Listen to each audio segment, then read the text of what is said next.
Outlet Liquor is your place to buy a case. Stock up and save when you shop the lowest prices available every day at Outlet Liquor. You never have to wait for a sale. The more you buy, the more you save. Only at Outlet Liquor. What's your outlet?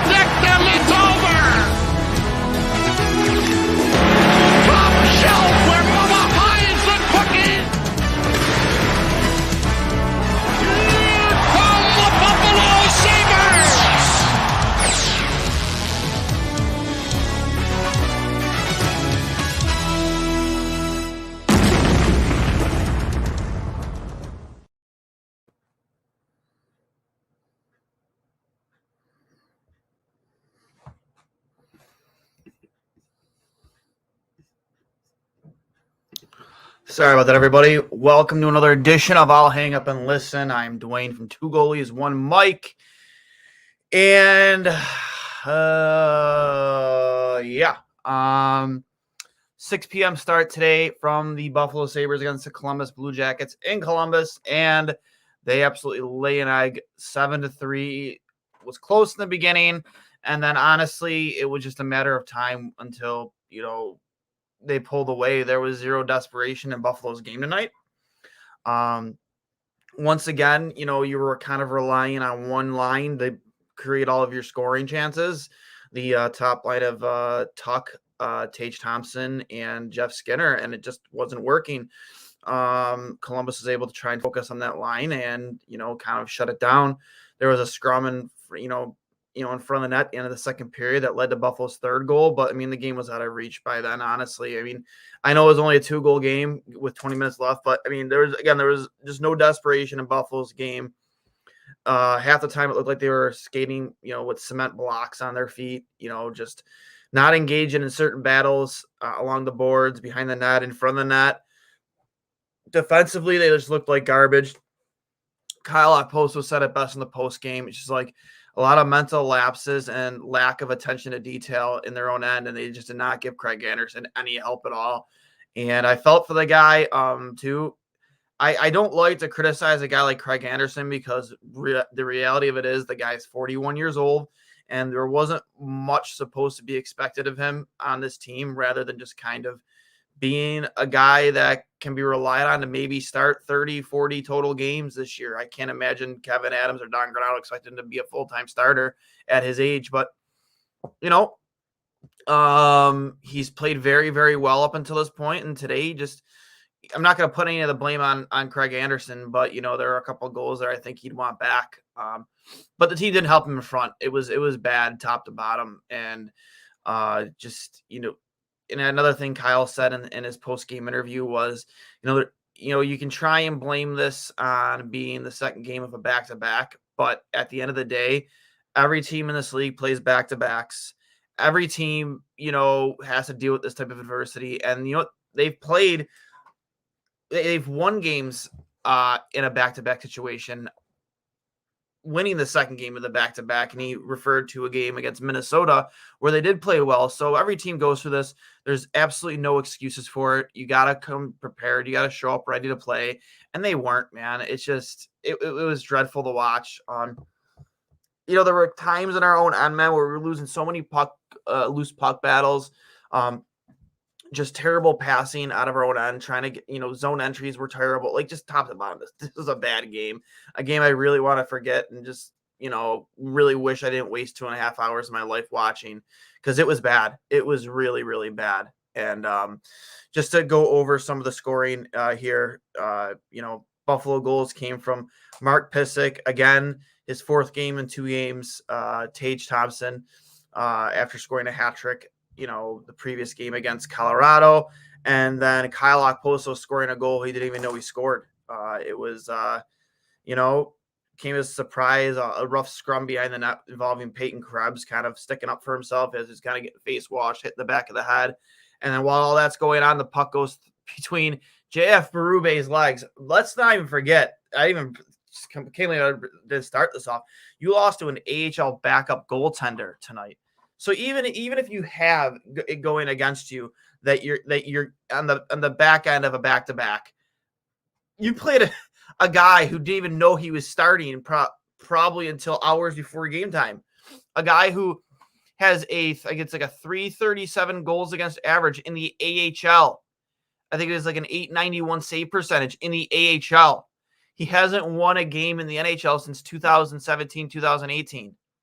Like, this guy sucks. And I mean, you scored 3 goals, but that's not good enough some nights. And against an AHL backup with those kind of numbers, there's no excuse for it. There's just no excuse for it. I'm sorry. You got to play with more desperation. And we've seen this exact Sabres team play a couple times, not a lot this season, but you see them kind of resurface from time to time where, you just see them going through the motions. Doesn't seem like they're really in it. Energy wise, kind of just like they're trying to waiting for that final buzzer to go off. That's what like tonight kind of seemed like to me. And the puck luck didn't work in their favor tonight either. There was a shot there after we pulled the goalie. Tage Thompson had a nice one-timer opportunity.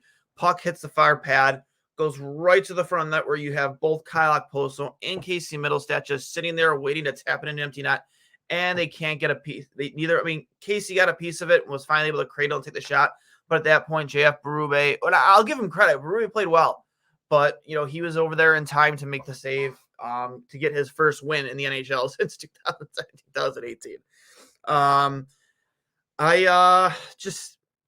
want to forget about this game. It was bad. You gave up, I think it was, looking at the numbers here, you gave up 38 shots tonight. And I know the shot attempts were very close. I think it was 60-59 in favor of Columbus. But you put 36 on Berube, and I'm sorry, against an AHL backup goaltender, you should be shooting from all angles and just literally 36 isn't exactly like a low amount of shots, but you need more than that, man. You just need more than that. And when is this going to end? When is this crap going to end, man? I know this isn't the team that we're looking at for next season. I know that, it's about individual development this year. And yeah, you've seen a lot of great individual development over the course of the season, but you get leads and you give them up. Like today, for instance, Tage Thompson scores on a beautiful goal. His release is so deadly. It's got to be near the top of the league when you watch it in slow motion. It's such a beautiful release, so deadly. And you give up another goal. I think Voracek scored the game tying goal almost immediately after. And that happened against Colorado too. Like that's got to stop. That's got to stop. Like you have to start being able to protect leads. I don't know the exact number, but how many games have we lost this season where we had a lead at some point during the game? Or even not even just a 1-goal lead, a 2-goal lead. We've lost so many games like that. It's just getting to be an absolute joke. And going into next season, these mistakes have to be fixed. Like I believe, I forget who said it most, but when you're coaching in the NHL, these guys are all good enough to be in the NHL. Like for the most part, they're good enough to be in the NHL. So you're not you as a coach, you're not exactly teaching them how to play hockey. You're a motivator. You're a guy who motivates, pushes them to play hard and to go out there and work the system that you've implemented and just push them to play hard and play outside themselves, especially a team like this. And I'm not going to sit here and place blame on Granato, but a game like tonight, man, like what's going on? Like, why can't you get this team motivated to show up and play its full 60 minutes of hockey? Against Colorado, where they played a very good game. You can't get that game in the garage. We can blame officiating all we want. We can blame you had a lead and you gave it up. Again today you had a lead and you gave it up. The last time we played Columbus, we had a lead, a 2-goal lead, and we gave it up. This has got to stop. Has to stop. you know, I don't know if that change comes in the form of maybe off-season acquisitions, trades, the deadline, even though they're going to be sellers. And you need legitimate NHL goaltending. I love Craig Anderson today, but man, like, you got to be better than that. 100%. Yeah, excuse me. Yeah, excuse me again.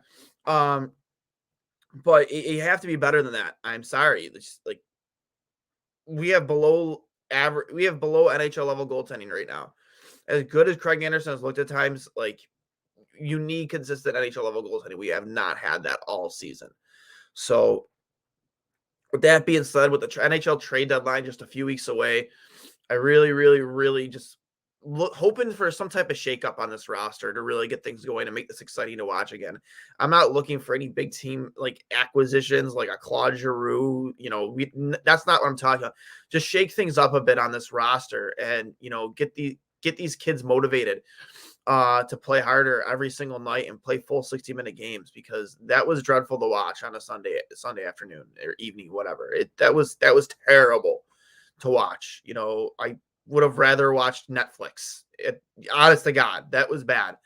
And to top it off, the cherry on top, who gets his first goal as a Vegas Golden Knight? Jack Eichel on a pretty pass from Stevenson from behind the net, sends it out to him front. I know before going live here, that's why it took me a minute to go live. The reports of Jack Eichel getting his second goal too. But watching the replay, it was clear as day, a shot from the half wall from Max Pacioretty. A terrible goal for him to let in. Went barred down on Reimer from very far away, and Jack Eichel was behind the net when the puck went in. So that is not a Jack Eichel goal. I'm assuming that'll be changed. But Jack Eichel getting his first goal with the Vegas Golden Knights. Really kind of the cherry on top of this shit Sunday on a Sunday. So, I might just mute the word Mike Eichel for the rest of the night and just turn something on, a movie. Maybe you want to throw some movie suggestions out there, but I can't. I don't want to throw out this team for the rest of the night. It's unbearable to watch today and just not fun at all. Like, it's fun to see Tage Thompson continue what he's doing. I enjoy watching Alex Tuch play. I enjoy seeing some of the fire we saw from Peyton Krebs today, but overall that was just a giant turd of a 60-minute performance from the Buffalo Sabres today. That old Sabres team from last year creeped its ugly head in there today, and you saw inconsistencies, mental lapses, a lot of puck watching, a lot of windshield wipers with sticks in the defensive zone, a lot of lost puck battles, loose puck battles, just getting beat, outworked. The effort wasn't, I'm not going to say that their effort wasn't there, but, for a full 60 minutes, it wasn't. And that's why you lost today. It wasn't because you were a worse team than the Columbus Blue Jackets, because I believe you are as good, if not better, of a hockey team than them. But you certainly did not work as hard as the Columbus Blue Jackets today. So next up on the Buffalo Sabres schedule, as I look here, they fall to 16, 28, and 8. After again losing today to the Columbus Blue Jackets. As I'm looking here, they play next on Wednesday against the Montreal Canadiens in Montreal, and then the following Friday against the Blues in St. Louis. A little bit of a road trip here, actually, and then against Dallas Stars in Dallas. Then they travel to, I'm not sure. I don't know if this is the Heritage Classic. I don't think it is. No, the Heritage Classic game, I believe, might be later on in March, but against Toronto, in Toronto. And then you come back home against the Wild in early March on the 4th. Also the release of the new Batman movie for you Batman geek nerds out there, against Minnesota Wild. And then the Kings. The only reason I'm going on the schedule, because the one game I have circled that everybody has circled on their schedules after they host the Panthers on March 7th, will be the Vegas Golden Knights, the homecoming of Jack Eichel. So not looking forward to that at all, especially as it looks like he's starting to heat up. He's obviously going to be fired up for that game. That's an ESPN Plus game. Keep an eye out. We're going to have John Buchacross on Two Goalies, One Mike the day before. So keep an eye out for that. That'll be a fun episode. Mr. Spaghetti Parm, Chicken Parm himself. Should be a fun episode of Two Goalies, One Mike. We got some comments in here. From Vanko's Burners account, not sure how much you can blame the goaltending when at the start of the year the tandem was Anderson and Tarsi. Listen, I'm not blaming the goaltending for tonight. I mean, I'm not. But I mean, we all knew what we were getting into this season with this tandem. It was going to be rough. You were going to have to deal with a 40-year-old Craig Anderson. I think he's now 41. And then, of course, an ECHL level goaltender in Dustin Tokarski. I think the original plan was to have UPL be the guy alongside Craig Anderson this year. And he didn't win it out of training camp. And obviously he does get here. And then you get him getting injured, another lower body injury for UPL, which is what scares me about him because for such a young goaltender, he's already dealt with a lot of injury issues, hip issues, lower body issues. So I'm really worried about his longevity for the rest of his career. Another from Nate. I'm sorry if I butcher these last names. Schnoski, bad execution too. Yes, terrible execution, especially in their own end. They just looked like a bunch of chickens with their heads cut off out there today. It was bad. It was bad. Movie suggestion, Big Lebowski. Love the movie. Love the suggestion. I've seen it so many times. Maybe I will. We'll see. Another comment here from Brian Crooks. Who else is there to blame for the piss poor production on the ice? I want to say coaching, but I'm going to say coaching. You know, you got to be ready to play from puck drop. You got to be able to execute the game plan. You got to be able to motivate your players, and they just didn't seem motivated out there today, especially after such a hard-fought battle against Colorado, where honestly you deserve to win, and then you come in here and you lay an egg. You know, you should be pissed off the way you lost against Colorado. You should come into Columbus, a team that you're which is a better matchup for you, and you should win this game, and you didn't. So that sucked. From Paramat Pictures. Amherst were not any better tonight, and I sprained my ankle. I'm assuming you meant walking to your seat. Sorry, Matt, that sucks. 0 for 3, Sabres, Amherst, and your foot. Sorry about that, bud. Rough break. Tough break. And plan to start the games. Yeah, it must have been an edit on your previous comment. Yeah, a lot of blame to go around for the way this season has gone.